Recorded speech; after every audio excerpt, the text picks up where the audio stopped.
Chairs left sprinkled around if you want to find a seat. And otherwise, we're going to get started. Can everyone hear me? Thanks. Okay. Well, good evening, everyone, and welcome. We all know, of course, why we're here. The town of Lincoln and the Ontario Ministry of Agriculture and Food have received dozens of comments in the last few years about houseflies. And while work, sorry? We can hear you. All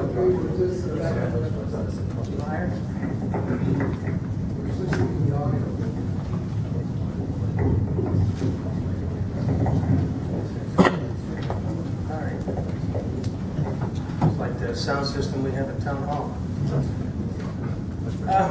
I started by saying, of course, this is a meeting in regards to flies. It's been a problem for the last few years, and while work has been ongoing those last few years, we've had a chance to actually tackle it in a significant way. The town of Lincoln and the Ontario Ministry of Agriculture and Food have spent the months since last summer putting together a response to this very real problem.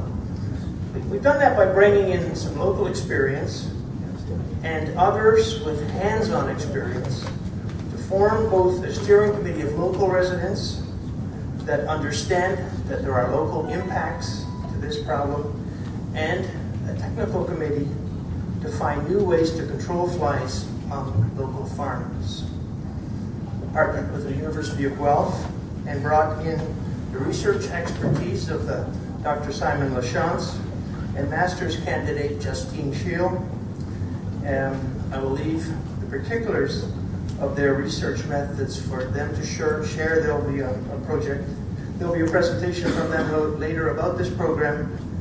But I think that you'll see that there's a wide variety of potential countermeasures that are going to be put in place over the next few months. We're grateful for those partners, the Ministry of Agriculture and Food and the Ontario Wine and Grape Industry, as well as the town of Lincoln, who've all put in significant financial and resource commitments to help find solutions and to communicate what it is that we've learned. And I'd like to thank those partners for stepping up. The project will run from January of this year, so we've already started, through and into the year 2015. We divided the work into two committees, a steering committee and a technical committee. As I said, the steering committee is local individuals determined to find a local solution. I'd like to introduce those. They're not all here, but the flu affects everyone, whether there's an obligation or not. I'd like to begin with Hugh Fraser. Hugh is based here at the University of, at the Research and Innovation Center here in Vineland, and he's an agricultural engineer. Clayton Gillies, standing at the back there. Clayton is the owner and operator of August Restaurant and is going to try and address these things, communicate these things on behalf of the food industry. Curtis Fielding of Fielding Estates Winery, standing beside Clayton back there, of course representing the winery industry. Jim Morrison is a local farmer with both poultry barns and vineyards. He's representing the agriculture community. Scott Holmes is here on this committee representing the Chamber of Commerce. John Ball is a local realtor and a representative of the local residents. Hilary Dawson asked if she could participate. She's from the president of the Wine Council of Ontario. And we're fortunate to have Mike Wellscraft. He's the editor of News Now. News Now, of course, is a locally owned and operated weekly newspaper here in West Niagara. Mike's going to try to help us make sure that communication is clear and that it's current. And finally, William Coloss of the town of Lincoln, the clerk of the town of Lincoln. And I'm John Cralton. I represent my colleagues on council and Mayor Hodgson. And along the back are sprinkled Councillors Renchima, Foster, Kadada, Thompson, Pachariva, and Barlow. So an indication of the significance that we attach to this issue. Just a little bit of housekeeping. There's going to be an opportunity to ask questions. Mike is sort of sorting those out. In order to ensure that we answer as many questions as possible, we ask that you write them on paper so that topics can be addressed in bunches. At the conclusion of the presentation, we'll take presentations, plural, triple actually, 3 of them. There will be a check. We're going to have a short recess. Take a moment if you have a question that has occurred to you during those presentations and forward them to Mike. There's some information and some handouts, things that folks at Vineland Research Station have put together, questions and answers about nuisance flies in Beamsville, and things a homeowner can do to keep his place as free of bugs as possible. And then there's one other thing that I'd like to mention. By March the 1st, go to the Town of Lincoln's website. We hope to have in place a link. That link will have information about this issue. It'll be called Nuisance Flies or something to that effect. You could post questions there, complaints, and then they can be sorted from that website and directed or redirected to the appropriate place. So that Ministry of Agriculture, for example, fields calls about fly complaints, but the individual sitting at the other end is Guelph. So we hope to clean up that communication part of it a little better. As I say, we have a full evening. I'd like to begin by introducing Hugh Fraser, Ministry of Agriculture and Food, and he will introduce the technical team.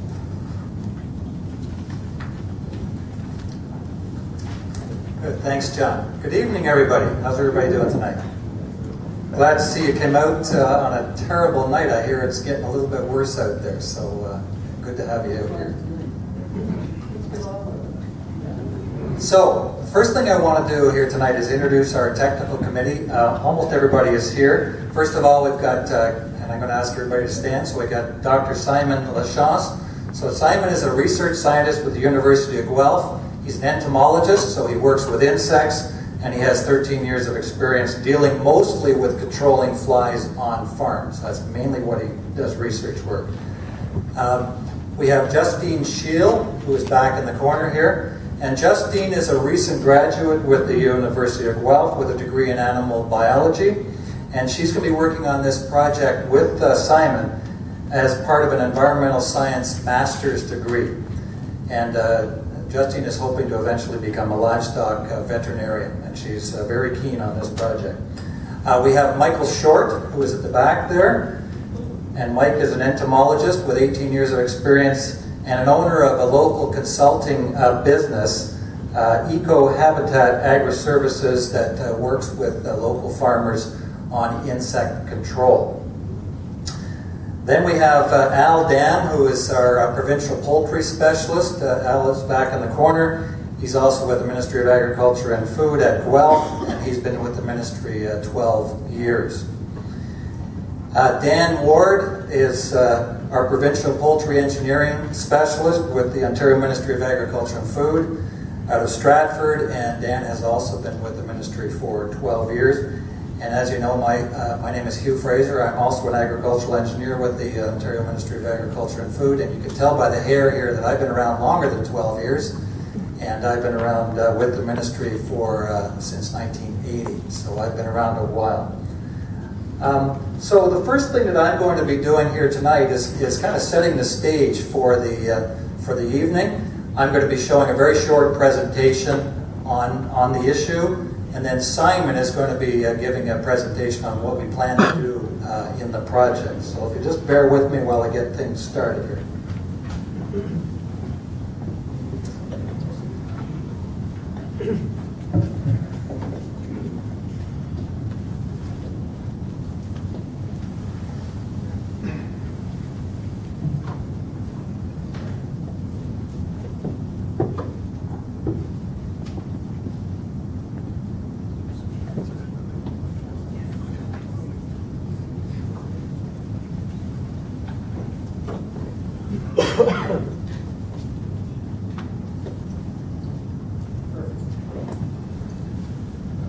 Okay, so hopefully you can all see that at the back. So part of our ministry's job is to investigate complaints. And those are 7 agricultural nuisance is listed under what's called the Farming and Food Production Protection Act. It's an act that's been around for at least 25 years in different forms. But basically, those are all the complaints or the nuisances that are listed under that act. Odor, noise, dust, light, vibration, smoke, and flies. And when you've been around as long as I have, I've had complaints about all of those. But I can say, in the last 20 years, we've had hundreds and hundreds and hundreds of complaints about all different kinds of issues across the province. But we've never, ever had a case dealing strictly with flies. So I think that is an indication that we just don't get many complaints about flies. And my colleagues would agree with me on that as well. Farmers are protected against nuisance complaints, but only if they follow normal farm practice when they're creating that nuisance. And there's no precedence on what should be considered normal for farming practices in controlling houseflies. We just don't have a prescriptive list that you can go to and say, aha, that's normal. So other things, because you live in Beamsville, you've all heard bird bangers. Those are all complaints that I'm the person that gets complaints about those. Wind machines, the noise from wind machines, all different kinds of issues. So those are all things that are under the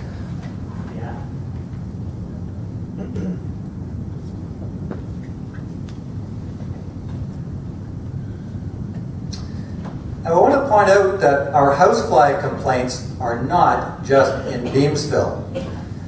So this is a map of part of Ontario, and we've asked our call center to help us understand where are we getting complaints about flies. These are only in the last couple of years. We've never had complaints about flies before, I can tell you. So we've had complaints in Bradford, up near Barrie, Branston, which is in Brant County, Camelachie, I never even heard of that place, but it's somewhere south of London, I believe. Fergus, up north of Guelph. Newburgh, which is down in Napanee, which is down past Belleville. Smithville, here, we've had a lot of complaints about flies. In the Smithville area, Stayner, which is up near Collingwood, Stratford, and Wellburn, another place that I'm not real familiar with. But we've had complaints in all those areas. And so the Beamsville producers that we are working with, I can tell you, are just as unhappy about flies as you are, because flies are not something that any producer wants to have on their farm. And I can tell you that they've been very cooperative with us to try to find solutions. So in a perfect world, they would have no flies as well. We are unsure what all the reasons are why there are more flies than before. Now, houseflies need the right conditions to survive and thrive. Animal and poultry barns have always provided a good source of food. They have perfect temperatures for flies. There's an organic material there for them to lay eggs and to keep the cycle going. So barns in general, it doesn't matter what kind of barn it is, a poultry barn or a dairy barn or any kind of barn, they're all good spots for having flies. And I'm from a dairy farm, and I can tell you that we had lots of flies at our place too. More off-farm places now, after flies get off the property, that are also good conditions. So there's green bins at your homes and in restaurants, backyard composters, dog feces, and I know myself, I sometimes have terrible flies in my place in St. Catharines with my green bins. So there's all different ways. Once flies are off a farm, they have places that they can live. There are definitely more people living near farms, so there's more opportunities for people to be bothered by flies. We know that there is, and I say may, but we know that there is pesticide resistance. And that means the flies are getting immune to the permitted pesticides that we're allowed to use on farms.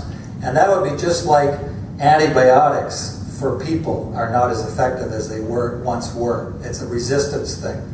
We know it's happening with antibiotics. It does happen with pesticides. Flies are a very, very smart critter, and they understand how to get immune to things. There are fewer pesticides available for farmers to use. Even homeowners and municipalities, you already know this yourself, it's harder to get pesticides yourself at the local Canadian Tire or wherever. So there's fewer options for farmers to use. And the other thing is, when you're growing animals or birds, you can't apply aerosol sprayed pesticides in a barn when there's animals present because of the pesticide label. You're simply not allowed to do it.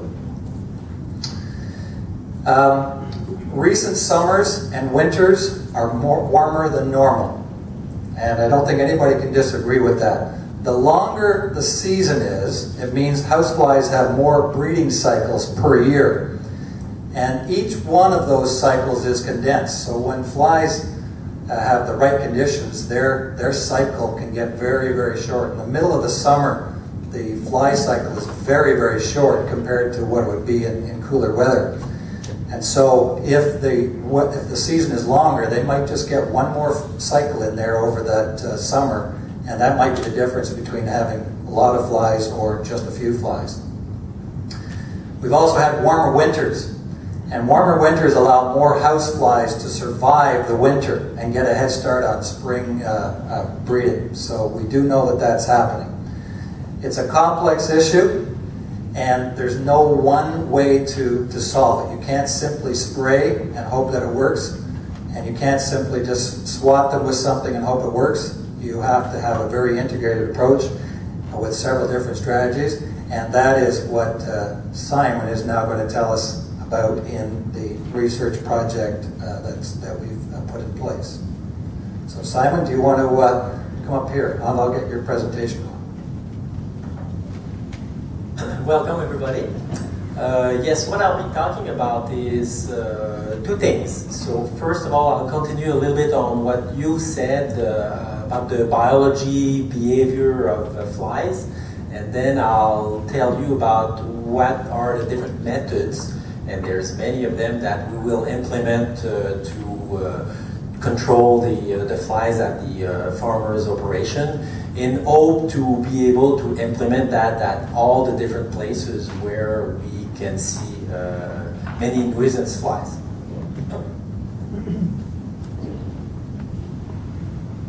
You have a nice picture there of an house fly on top of this slide there. So we often talk about flies, but there's many species of flies.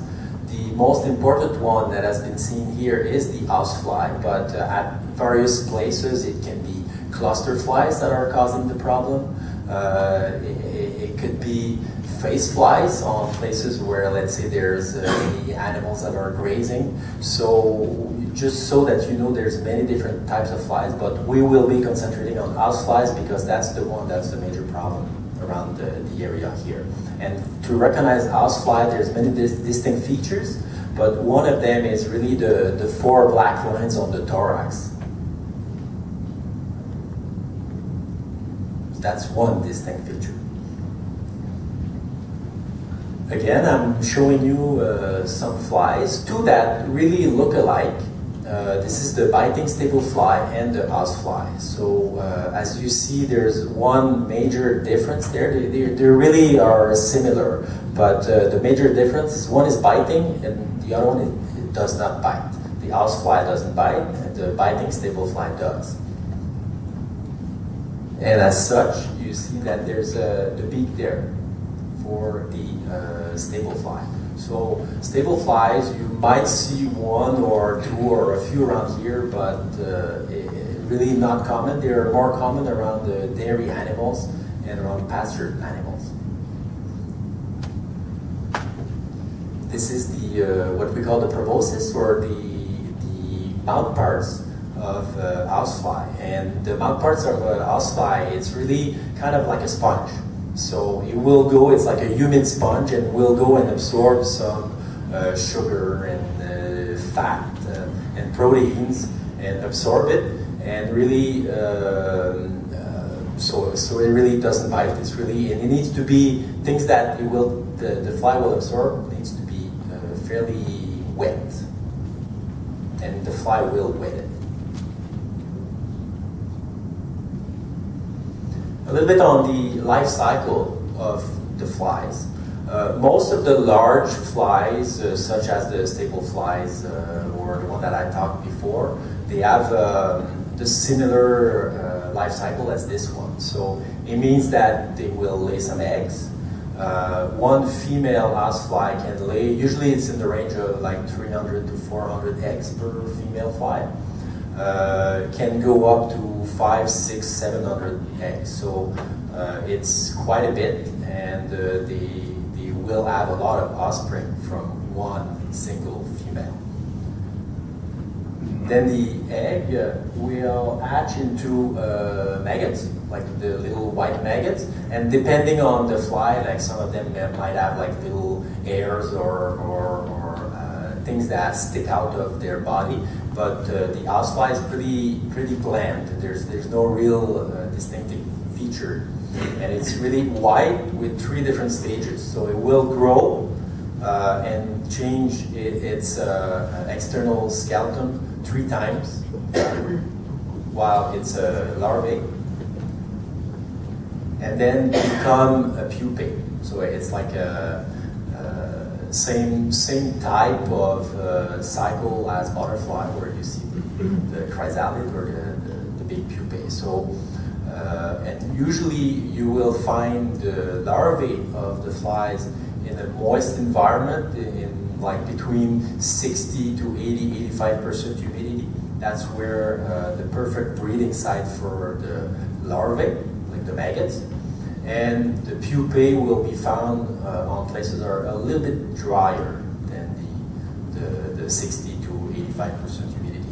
So, and the female usually will try to lay her eggs where it will be good for its offspring. So if we decrease the amount of moisture in a substrate, like compost, for example, or manure, and then it becomes not suitable for females to lay eggs, because it's not suitable for their offspring to breed or to continue living. So that can be one way of decreasing the number of flies. And then the adult fly. The adult will live about 3 to 4 weeks, so almost a month, and will during that time will lay about 3 to 400 eggs. So the total time for a life cycle can be between, let's say, 10 to 21 days. So if you can imagine, during the warmer days in July, when it's like 30 outside, then you have some composting material that is 30, 35 degrees Celsius, it can take up only like 10 days. So from one egg to be laid to become an adult, and then the female lay another egg, 10 days. So it's very fast. And so we can see up to 10, 12, and probably like 15 generation over the summer, or let's say spring, summer, and fall. I mentioned quite a bit of the specifics that are listed there, but the eggs are laid in any decomposing organic material. So if you forget a couple of potatoes rotting there, you might see some houseflies. If there's some manure or dog poop or compost, then you can have some flies that will be breeding in there. And you can see as well that the manure from a farm is really a good place for flies to breed. Usually when we try to control insects, more and more we go with what we call IPM, Integrated Pest Management. So we try to integrate many different methods to try to control the pest. And by choosing the methods that are more environmentally friendly first, and then usually insecticides at the last resort. But it's better to try to target the different stages of the insect, as well as use many different methods that each of them will add to the control. And for flies, it's really important to keep in mind that controlling the adult is good, but what we would prefer is really not to have any adults. So our aim is really try to decrease the number of adults that are being produced. So we can target the eggs, we can target the maggots and we can target the pupae. So then we don't get the adult that really is the nuisance stage for us and for producers. So different methods there, I've listed a few. We can use mechanical methods, so anything that use a device, so a trap or a fly swatter, that will be considered a mechanical method, or sticky cards, let's say. Often we group physical and mechanical methods together.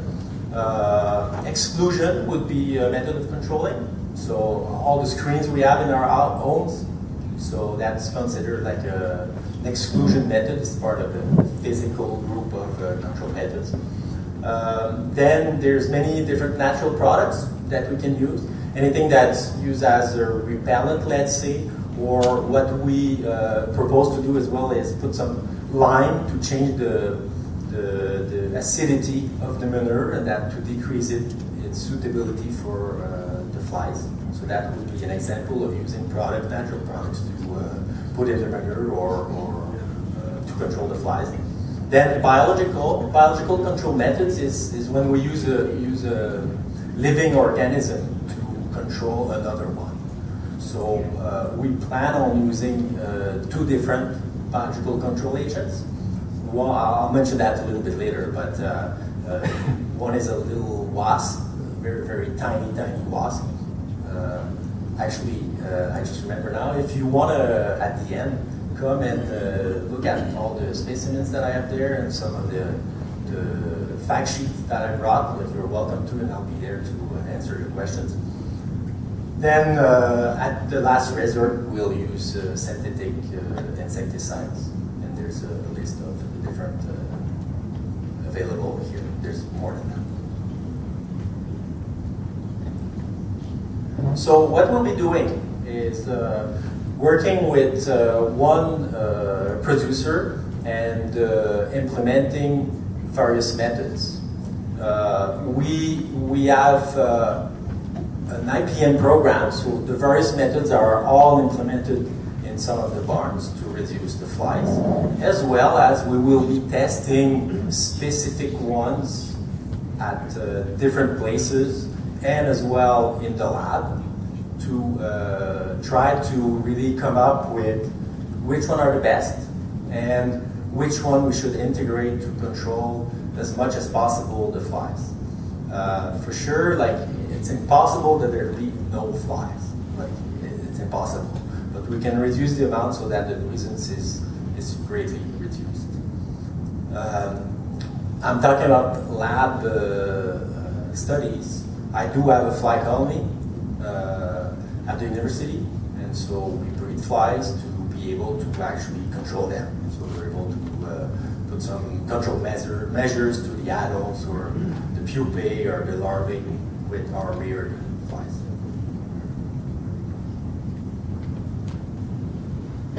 So this is the program we'll put in place. So as you can see, there's many different methods. Some of that, the one that I mentioned before, are there. So we'll first of all try to eliminate any of the breeding media, like the manure mixed with, let's say, wood chips, by reducing the amount of humidity. So everything that can leak, we'll check and make sure that it doesn't leak, as well as feed spill, because if there's some feed spill, then it's a great place for flies to breed. So we'll try to eliminate all that. We'll install circulating fan. So it's again related to trying to decrease the amount of maggot that make it to the adult stage. Because if we have more air flowing, then the